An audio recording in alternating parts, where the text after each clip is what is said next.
السلام علیکم ناظرین، ٹو دا پوائنٹ کے ساتھ میں ہوں منصور علی خان۔ پروگرام میں آپ کو خوش آمدید کہیں گے۔ ناظرین، شریف خاندان پچھلی 4 دہائیوں سے پاکستان کی سیاست میں نمایاں رہا ہے۔ اس خاندان کے عروج و زوال کی کہانی پاکستان کی سیاسی تاریخ کا حصہ ہے۔ میاں نواز شریف 1 بار وزیر اعلیٰ پنجاب اور 3 بار وزارت عظمیٰ کی کرسی پر بیٹھے، جبکہ میاں شہباز شریف 3 بار وزیر اعلیٰ پنجاب رہے۔ اس خاندان کی سیاسی جدوجہد میں 3 ایسے نازک موڑ آئے کہ جب یہ خاندان بکھرا ہوا دکھائی دیا۔ گزشتہ روز میاں نواز شریف کی والدہ شمیم بیگم جب اس دنیا سے رخصت ہوئی تو شریف خاندان کم و بیش ویسے ہی امتحان سے گزر رہا تھا جیسے میاں شریف اور بیگم کلثوم نواز کی وفات کے وقت اس خاندان کو مشکلات درپیش تھی۔ ان تینوں شخصیات کا اگرچہ باقاعدہ طور پر سیاست سے تعلق نہیں تھا، لیکن ایسا کہا جائے کہ شریف خاندان کی سیاست ان تینوں کے بغیر نامکمل تھی تو ہرگز غلط بیانی نہیں ہوگی۔ میاں شریف نے میاں برادران کی سیاسی تربیت کی۔ شمیم بیگم جو میاں برادران کی والدہ تھیں، انہوں نے ان کی سیاسی پرورش کی، جبکہ بیگم کلثوم نواز نے ان کی سیاست کو وہ سہارا دیا جو کوئی نہیں دے سکتا تھا۔ ان تینوں شخصیات کی وفات بیرون ملک ہوئی۔ میاں شریف 17 برس پہلے سعودی عرب، جبکہ ستمبر 2018 میں بیگم کلثوم نواز لندن میں طویل علالت کے بعد فوت ہوئی، جبکہ شمیم بیگم بھی لندن میں وفات پا چکی ہیں۔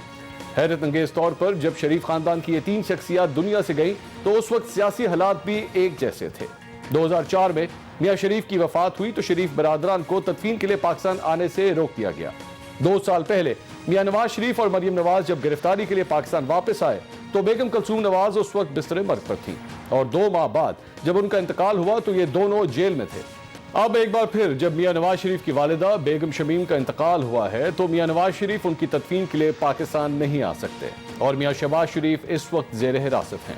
جب گزشتہ روز اس خاندان کو ایک بار پھر ویسے ہی حالات کا سامنا کرنا پڑا تو وہی باتیں اور وہی سوالات جو پہلے اٹھتے رہے ہیں وہی ایک بار پھر سنائی دیے۔ اپنی دادی کی وفات کے حوالے سے مریم نواز نے ایک ٹویٹ کیا اور حکمرانوں سے شکوہ کیا کہ انہیں کیوں اس خبر سے لا علم رکھا گیا، تو حکومتی ترجمانوں نے مریم نواز پر شدید تنقید کی۔ کیا مریم نواز جب پشاور میں جلسے سے خطاب کر رہی تھی تو انہیں اس سانحے کا علم تھا؟ آخر کیوں ان تک یہ اطلاع دیر تک پہنچی؟ اور پھر مریم نواز نے اپنے والد کو پاکستان آنے سے آخر کیوں روکا؟ ان تمام سوالات کا جواب دینے کے لیے خود مریم نواز اس وقت ہمارے ساتھ موجود ہیں۔ مریم نواز صاحبہ، بہت شکریہ ٹو دا پوائنٹ سے گفتگو کرنے کے لیے۔ سب سے پہلے تو بہت افسوس ہوا جو خبر موصول ہوئی آپ کی دادی کے حوالے سے۔ یہ بتائیے گا کہ آپ نے ٹویٹ کیا اور آپ نے ٹویٹ میں کہا کہ یہ خبر آپ تک دیر تک پہنچی، اور آپ نے اس کے ساتھ ساتھ حکومت پر بھی تنقید کی۔ آپ نے کہا کہ کسی حکومتی رکن نے مجھ تک یہ خبر نہیں پہنچائی، کسی افسر نے وہاں تک مجھے یہ خبر نہیں پہنچائی۔ کیا وجہ ہے؟ ہوا کیا تھا؟ آپ نے کیوں تنقید کی حکومت پر؟ جی تھینک یو منصور۔ کل ایکچولی ہم لوگ جب پشاور کے اس میں انٹر ہوئے تو اس وقت کوئی 11 ساڑھے 11 کا وقت تھا، اور ابھی پشاور سے ہم کافی دور تھے، تو کیونکہ کوئی انہوں نے سیلولر سروسز بند کر دی تھی، فون سروسز انہوں نے بند کی ہوئی تھی، تو کوئی بھی طریقہ نہیں تھا کانٹیکٹ کا، اور ہم پشاور سے تھوڑا ابھی دور تھے، تو تبھی ہمارے سب کے جتنے بھی پورا کانوائے تھا اور جتنے بھی لوگ تھے وہاں پہ سب کے فونز بند ہو گئے۔ مجھے نہیں پتا کہ انہوں نے سیلولر سروسز کیوں سسپینڈ کی تھی۔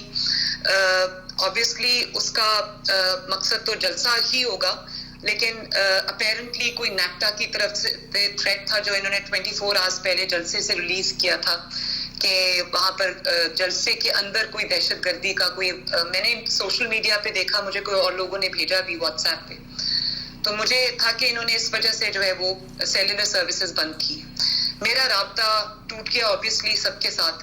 اس کے بعد ہم پشاور گئے، پشاور میں بلور صاحب کے گھر پہ کھانا تھا، انہوں نے پوری پی ڈی ایم کو کھانا دیا ہوا تھا، وہاں پر بھی سب پی ڈی ایم کے جتنے بھی لوگ تھے اور جو بھی لوگ وہاں آئے ہوئے تھے سب کے فونز بند تھے، ہمیں کچھ پتہ نہیں تھا۔ اس کے بعد ہم جلسے میں چلے گئے وہاں سے سیدھا۔ جب میں جلسے میں گئی اور میں وہاں پر بڑے آرام سے بیٹھی ہوئی تھی اور سپیچز سن رہی تھی، اور جب میری سپیچ کی باری آئی اراؤنڈ 5 بجے کے قریب، میرے سے پہلے حیدر ہوتی صاحب بول رہے تھے، تو مجھے جو بعد میں پتہ چلا وہ یہ کہ نیچے سے کوئی میڈیا کی ڈی ایس این جی تھیں، انہوں نے کسی نے مریم اورنگزیب صاحبہ کو کوئی اباؤٹ 5 بجے یہ میسج بھیجا کہ مریم کی دادی کی ڈیتھ ہو گئی اور 3 بجے سے یہ خبر چل رہی ہے۔ تو وہ کیونکہ ایک ایسا میسج آیا تھا ایک کسی ایسے میسنجر کے تھرو جس کے پاس ڈیٹیلز نہیں تھی، تو مریم نے وہ بات اٹھ کے پرویز رشید صاحب کو بتائی. تو پرویز رشید صاحب نے سوچا کہ مریم کی تو سپیچ کی باری آ رہی ہے، کیونکہ حیدر ہوتی صاحب تب ختم کر رہے تھے، اور انہوں نے سوچا کہ یہ تو ابھی خبر بھی کنفرم نہیں ہے. تو پرویز رشید صاحب مولانا فضل الرحمان صاحب کے پاس مریم اورنگزیب انہوں نے جا کے بات کی اور کہا کہ یہ خبر ہمیں آئی ہے، ہم نے مریم کو ابھی نہیں بتایا کیونکہ کنفرمیشن اس کی نہیں آئی، تو آپ اگر بلاول صاحب کو بھیج دیں. بلاول بالکل میرے ساتھ بیٹھے ہوئے تھے کہ آپ بلاول کو کہہ دیں کہ پہلے وہ سپیچ کر لیں. جی. تو مولانا صاحب نے کہا ٹھیک ہے. تو اچانک جب اناؤنس ہوا تو بلاول نے کہا کہ مریم میں پہلے آپ سے سپیچ کروں گا. تو مجھے نہیں سمجھ آئی کہ وہ یہ کیوں ہوا. بہرحال میں نے سوچا کہ کوئی چینج آ گیا ہوگا اسٹریٹجی کے اندر، یا کوئی سیکوینس میں آیا ہوگا چینج کوئی وقت کی وجہ سے یا کچھ. تو میں نے نہیں پوچھا کیوں. تو بلاول اٹھ کے چلے گئے. جب بلاول سپیچ کر رہے تھے تو اتنے میں مریم اورنگزیب میرے پاس آئی. انہوں نے مجھے کہا کہ آپ کی دادی کی طبیعت بہت زیادہ خراب ہے، تو میرا خیال ہے کہ ہمیں چلنا ہوگا. تو میں نے اس کی جب ایکسپریشنز دیکھے تو میں نے سوچا کہ نہیں، یہ بات اس سے کچھ زیادہ. میں نے کہا مریم آپ مجھے سچ بتائیں کہ کیا ہوا. تو کیونکہ میری دادی کی طبیعت پچھلے کوئی 48 آور سے کچھ خراب تھی، تو میں نے اس کو کہا کہ آپ مجھے صحیح بتائیں. تو میں نے کہا مجھے فون دکھائیں، آپ کو کہاں میسج آیا. اس نے کہا کہ فون کی سروسز تو معطل ہیں، مجھے نیچے سے کسی نے میسج بھیجا. تو میں نے کہا آپ مجھے سچ بتائیں. تو پھر انہوں نے مجھے کہا کہ آپ کی دادی کی ڈیتھ ہو گئی.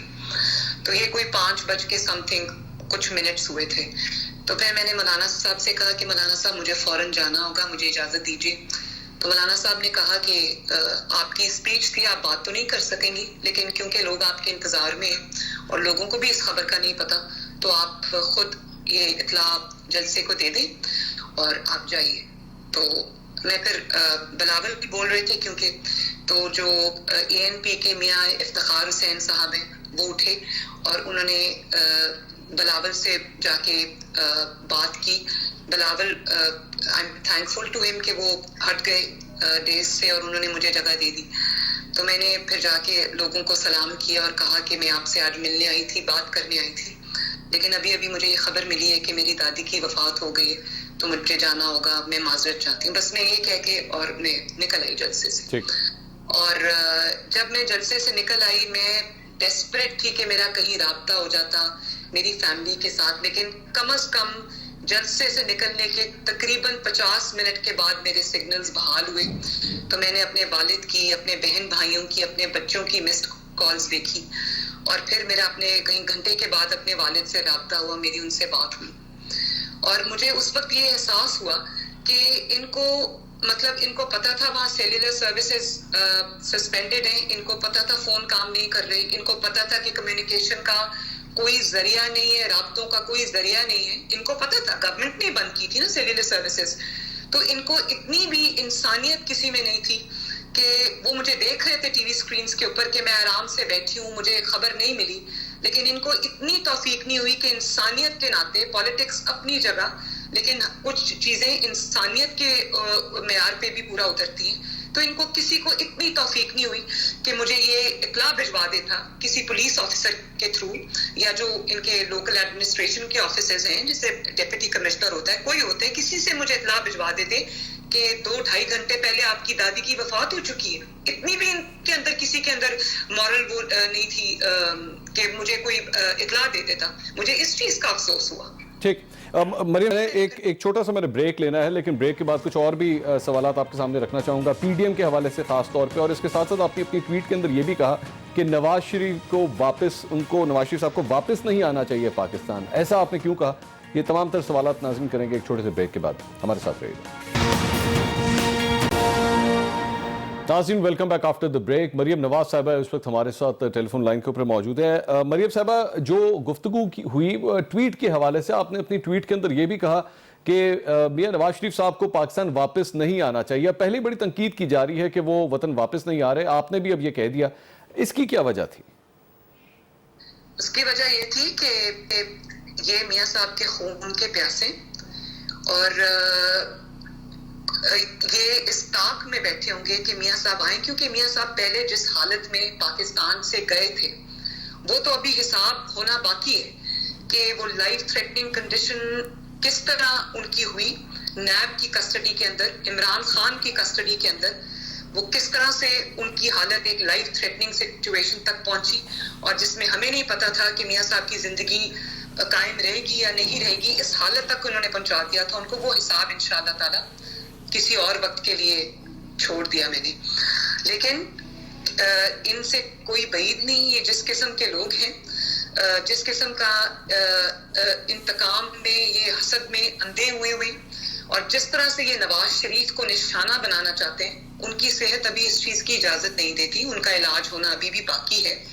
اور آج کل تو ان کو کڈنی کی کافی تکلیف ہوئی ہوئی ہے, ان کی کڈنی میں سٹون ہے جس کے لیے ڈاکٹرز نے ان کو میڈیکیشن دی ہوئی ہے کہ وہ ٹوٹ کے خود ہی نکل جائے, اور اگر نہ ہوا تو پھر وہ لیزر سرجری کرنی پڑے گی. وہ بہت تکلیف میں پین کلرز کے اوپر ہیں, اور وہ آپ کو پتہ ہے کہ کڈنی کی رینل پین ایسی ہوتی ہے کہ اس کو میڈیکیشن سے بھی آرام نہیں آتا, تو وہ پہلے ہی اتنی تکلیف میں ہیں, تو وہ کیوں آ کے اس طرح کے لوگوں کے سامنے اپنے آپ کو, اپنی زندگی ان کے حوالے کر دیں. بالکل ان کو نہیں آنا چاہیے. وہ ایک بہت بہت اچھے بیٹے تھے جن کے ماں باپ اس دنیا سے ان سے راضی گئے, اور میری دادی اپنی تھوڑی تھوڑی یادداشت کھو چکی تھی, لیکن وہ ویل چیئر اپنی میرے والد کے سامنے رکھ کے بیٹھی رہتی تھی. ان کو یہ پتا تھا کہ یہ جو میرا بیٹا ہے یہ بہت فرما بردار بھی ہے, تابع دار بھی ہے, خدمت گزار بھی ہے. میرے والد کے ہاتھوں میں انہوں نے جان دی. وہ میرے والد سے مجھے پتا چلا کہ جس وقت ان کی آخری سانسیں تھی میرے والد ان کے پاس موجود تھے. تو اس طرح کا جو بیٹا اللہ تعالیٰ نے وہ خدمت قبول کر لی, وہ ان کے والدین ان سے خوش گئے, لیکن اس کے بعد میں کبھی نہیں چاہوں گی کہ اس طرح کے ظالم اور اس قسم کے لوگوں کے ہاتھ میں وہ اپنی جان دوبارہ دیں. تو یا اپنے آپ کو ان کے حوالے کریں جن کو انتقام کے سوا کوئی چیز نظر نہیں آتی, جن کو بدلہ لینے کے علاوہ کوئی چیز نظر نہیں آتی, جن کو یہ پتہ ہے کہ جب تک نواز شریف رہا ان کی پالیٹکس جو ہے وہ نہیں چل سکتی, ان کی حرکتیں جو ہیں وہ کامیاب نہیں ہو سکتی. اس لیے اپنے دشمنوں کے ہاتھ میں اپنی زندگی پکڑا دینا کہاں کی عقل مندی ہے. بہت ہو گیا جو ہونا تھا, بالکل نہیں. یہ جو سرمنز ہمیں دیتے ہیں نا کہ پیش ہوں عدالت کے آگے, وہ تب پیش ہوئے تھے جب ان کی وائف ڈیتھ بیڈ پہ پڑی ہوئی تھی. انہوں نے اپنی بیٹی کے ساتھ 200 پیشیاں بھگتی ہیں, اور یہ جو سامنا کیا ہے کس قسم کے انتقام کا, جس کو یہ احتساب کہتے ہیں, وہ ہو گیا, وہ اسٹیبلش ہو گیا پوری دنیا کے سامنے کہ نواز شریف نے مردانہ وار نہ صرف احتساب کا سامنا کیا بلکہ انتقام کا سامنا کیا. اور کس کیس میں بلا رہے ہیں؟ ارشد ملک والے کیس میں, جب وہ خود کہہ چکا ہے کہ مجھے بلیک میل کر کے سزا دلوائی گئی. تو ایسے انتقام کے سامنے کیوں پیش ہوں, کیوں آئے ایسے انتقام کے سامنے؟ بالکل نہیں آنا چاہیے. جب تک ان کی صحت صحیح نہیں ہوتی, جب تک ان کا ڈاکٹر جو ہے یا ان کی جو ٹیم آف ڈاکٹرز ان کو دیکھ رہی ہے, جب تک وہ ان کی حالت کو تسلی بخش قرار نہیں دیتے, جب تک ان کے ہارٹ کی سرجری نہیں ہو جاتی, ان کو بالکل. آپ نے مریم صاحبہ آپ نے اپنی دادی کا ذکر کیا اس جواب کے اندر. میں جانتا ہوں بڑا ایک نازک مرحلہ ہے اس وقت, آپ کا کیسا ریلیشن شپ تھا اپنی دادی کے ساتھ؟ میں منصور صاحب کیونکہ اپنے فیملی میں اپنی جنریشن میں سب سے پہلی بیٹی ہوں, تو میرے ساتھ میرے دادا دادی, میرے جتنے بھی کلوز ریلیٹیوز ہیں, سب کی میں بہت بہت لاڈلی, اسپیشلی اپنی دادی کی. میرے بغیر وہ کھانا شروع نہیں کرتی تھی. اور اب جب سے وہ لنڈن گئی تھی میاں صاحب کے پاس, تو آپ نے وہ ویڈیو بھی دیکھی ہوگی جب وہ کہہ رہی تھی کہ مریم اور نواز آ رہے ہیں پاکستان, تو اگر وہ جیل جائیں گے تو میں بھی جاؤں گی ان کے ساتھ. اور جب بھی وہ جیل میں مجھے ملنے آتی تھی, ہر ہفتے آتی تھی, ویل چیئر پہ ہوتی تھی, تو وہ کہتی تھیں کہ جو جیلر ہیں ان سے کہتی تھی کہ پلیز آپ مجھے بھی یہاں مریم کے پاس کہیں کوئی کمرہ دے دیں. تو میرے بغیر وہ کھانا شروع نہیں کرتی تھی. اور جب وہ لنڈن گئی تو وہاں سے میرے والد ویڈیو کال پہ ان سے میری بات کراتے تھے, اور وہ میری ان سے ریگولر بات ہوتی تھی. ان کو نام بھول جاتے تھے لیکن میرا نام ان کو یاد رہتا تھا, اور مجھے کہتی تھی مریم تم کیوں نہیں آتی لنڈن, کیوں میرے پاس نہیں آتی, تم کہاں ہو. تو یادداشت ان کی کمزور ہو چکی تھی, لیکن پھر بھی بہت یاد کرتی تھی. میری ویڈیو کالز پہ ان سے بات ہوتی تھی. اللہ تعالیٰ کی بہت نیک خاتون تھی جن کی پوری زندگی عبادت میں گزری. میرے والد کے لیے اور ہم سب کے لیے وہ دعاؤں کا پاور ہاؤس تھی. اور ان کا سوائے عبادت اور دعاؤں کے اور کوئی کام ہی نہیں تھا. اور میں یہ سمجھتی ہوں کہ جس طرح میرے والد نے ان کی خدمت کی, میں نے کبھی اپنی زندگی میں اتنا فرما بردار, اتنا خدمت گزار بیٹا نہیں دیکھا. تو وہ اللہ تعالیٰ ان کو بہترین جزا دے گا اس چیز کی. ان کی دعائیں مرنے کے بعد بھی ہمارے ساتھ شامل رہیں گی, میرا ایمان ہے یہ. اور نیک خاتون تھی, اللہ تعالیٰ ان کے درجات بلند کرے. اللہ تعالیٰ میاں صاحب کو اور ہم سب کو صبر عطا کرے, حوصلہ دے کہ یہ مشکل وقت جو ہے وہ صبر. اور میں مریم صاحبہ, اگر میں کچھ ذرا سیاست کے حوالے سے صرف ایک سوال آپ سے کر سکوں کہ اس وقت ظاہری بات ہے ایسے موقع کے اوپر آپ لوگوں نے اپنی پارٹی کی تمام تر جو سیاسی معاملات تھے ان کو بھی ابھی روک دیا ہے, اور اس وقت پی ڈی ایم کا ایک جلسوں کا سلسلہ جاری ہے, تحریک جاری ہے پی ڈی ایم کی.